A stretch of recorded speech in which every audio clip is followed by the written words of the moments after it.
पाथरी नगर परिषदेचे नगराध्यक्ष व मुख्याधिकारी काँग्रेस पक्षाचे नगरसेवकांना त्यांचे उत्तर देत नाही आणि त्यांचा हिशोब देत नसल्यामुळे काँग्रेस पक्षाच्या वतीने नगरसेवकांच्या वतीने पदाधिकारी कार्यकर्त्यांच्या वतीने आज इथं सागडी उपोषण सुरू करण्यात आलेले आहे। त्यांना पाठिंबा देण्यासाठी भारतीय राष्ट्रीय काँग्रेस पक्षाचे परभणी जिल्हाध्यक्ष तथा माजी आमदार बाबाजानी दुराणी यांनी पाठिंबा देण्यासाठी पाठिंबा दर्शवलेला आहे आणि त्यांना समर्थन देण्यासाठी आमच्यासोबत आलेले। आपण त्यांच्याशी जाणून घेणार आहोत की आजचा सागडी उपोषणाचा नेमकं कारण काय आणि त्यांची काय प्रतिक्रिया आहे। पाहूया एक नजर। आपकी नगर परिषद जब आपके हाथ में थी तो किसी तरह का कोई भ्रष्टाचार यहाँ पर नहीं हुआ करता था। आपके हाथ से भारतीय नगर परिषद जैसे यहाँ से यहाँ पर भ्रष्टाचार शुरू हो गया, क्या कहना चाहिए? आतापर्यंत जे पाथरी नगरपालिकेला प्राप्त निधी आहे त्याच्यामध्ये प्रामुख्याने वित्त आयोगाचे पैसे पाणी पुरवठा, गावाची स्वच्छता आणि दिवाबत्ती ह्याच्यावर खर्च करता प्रामुख्याने प्राधान्य असतात। ह्याच्यासाठी जे निधीचा विनियोग करायला पाहिजे।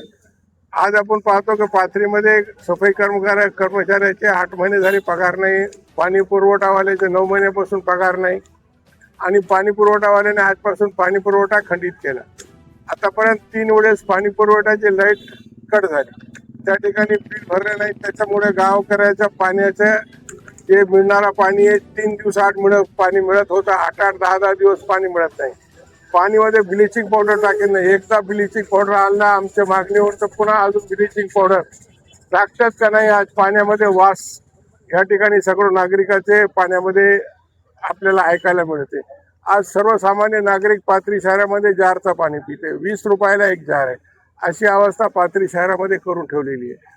आमची प्रमुख मागणी आहे की आतापर्यंत 11 कोटी रुपये नगरपालिकेमध्ये 3-4 योजनेमध्ये प्राप्त झाले, त्याच्यामध्ये 8 कोटी 11 लाख रुपये वित्त आयोगाचे, 67 लाख रुपये घनकचरा व्यवस्थापनासाठी आलेले आहे, 1 कोटी 20 लाख रुपये रस्ता अनुदानासाठी आलेले, 67 लाख रुपये मुद्रांक शुल्क मधून उपलब्ध झालेले। हे पैसे कुठे गेले?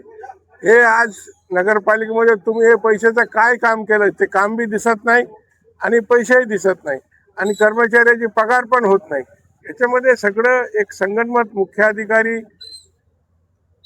आणि अध्यक्ष यांचे संगनमताने पैशाचा अपहार केलं हे आमचा त्याला म्हणणं आहे की याची सखोल चौकशीसाठी आम्ही जिल्हाधिकाऱ्याला 2दा निवेदन दिलं, भेटलो आणि आम्ही त्याला विनंती केली। जिल्हाधिकाऱ्यांनी आमचे मागणीवर दुर्लक्षित केल्यासारखं असं आम्हाला दिसतंय, म्हणून आज आम्ही या ठिकाणी एक साखळी उपोषण सुरू केलेले आहे आणि साखळी उपोषणाचं रूपांतर जर लवकरात लवकर ह्यांनी हे पैशाचा आम्हाला हिशोब दिला नाही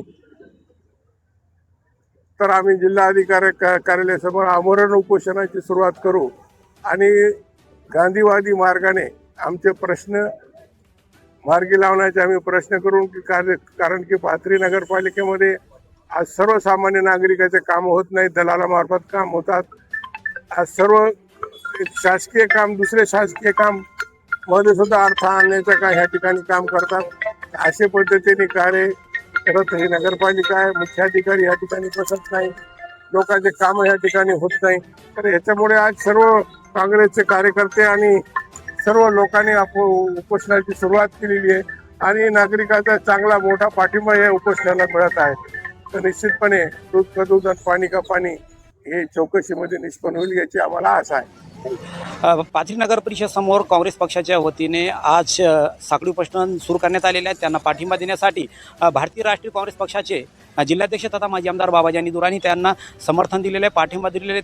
बाबाजानी दुराणी असे म्हणाले की जोपर्यंत त्यांच्या मागण्या पूर्ण होत नाही आणि नगर परिषदेकडून त्यांचे प्रश्नाची उत्तरे दिली जात नाहीत, त्यांचा हिशोब दिला जात नाही, तोपर्यंत साखळी उपोषण सुरू राहणार आहे। इथं जर त्यांच्या मागण्या किंवा त्यांचे प्रश्न निकाली लागले नाही तर जिल्हाधिकारी कार्यालय परभणी समोर ते साखळी उपोषण करणार असल्याचे बाबाजानी दुराणी म्हणाले। यासोबतच आपण पाहतात SKF न्यूज, सलमान सय्यद सोबत पाथरी।